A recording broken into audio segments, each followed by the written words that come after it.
চট্টগ্রাম বন্দরের বহির্নোঙরে মেঘনা ট্রেডার্স নামে একটি অয়েল ট্যাঙ্কারে আগুন লেগে গেছে। সকাল 7:30টার দিকে এই আগুন লাগে। খবর পেয়ে নেভাতে কাজ করছে নৌবাহিনী ও কোস্টগার্ডের একাধিক ফায়ার ফাইটিং জাহাজ, রয়েছে বন্দরের টিমও। এর মধ্যে কোস্টগার্ডের জাহাজ প্রমত্তকেও ঘটনাস্থলে পাঠানো হয়েছে, তবে এখন পর্যন্ত আগুন নিয়ন্ত্রণে আসেনি। এই দুর্ঘটনায় নিরাপদে রয়েছেন জাহাজে কর্মরত সব নাবিক।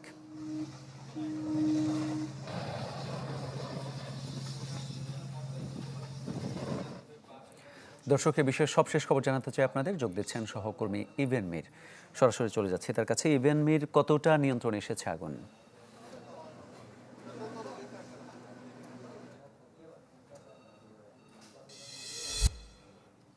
আগুন নেভানোর যে চেষ্টা সেটি এখনও অব্যাহত আছে।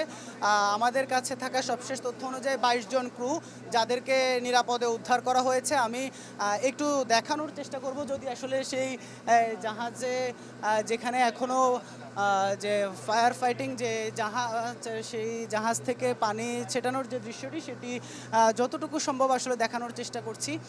যদিও সমুদ্র কিছুটা উত্তাল, সেই সীমাবদ্ধতার মধ্যে আসলে যতটুকু দেখানো সম্ভব হচ্ছে। মূলত 7:30টার দিকে এই আগুনের সূত্রপাত হয় এমটি মেঘনা ট্রেডার্স নামের এই অয়েল ট্যাঙ্কার জাহাজে।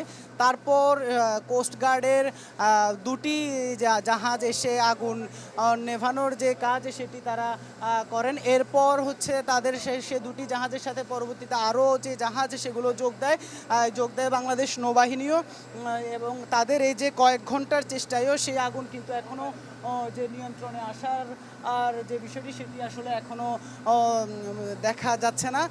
যেমনটি আমরা সবশেষ কোস্টগার্ড এবং নৌবাহিনী যেটি জানিয়েছেন যে আসলে তারা তাদের সর্বোচ্চটুকু দিয়ে যত দ্রুত সম্ভব আগুন নিয়ন্ত্রণে আনার যে কাজ সেটি তারা করছেন।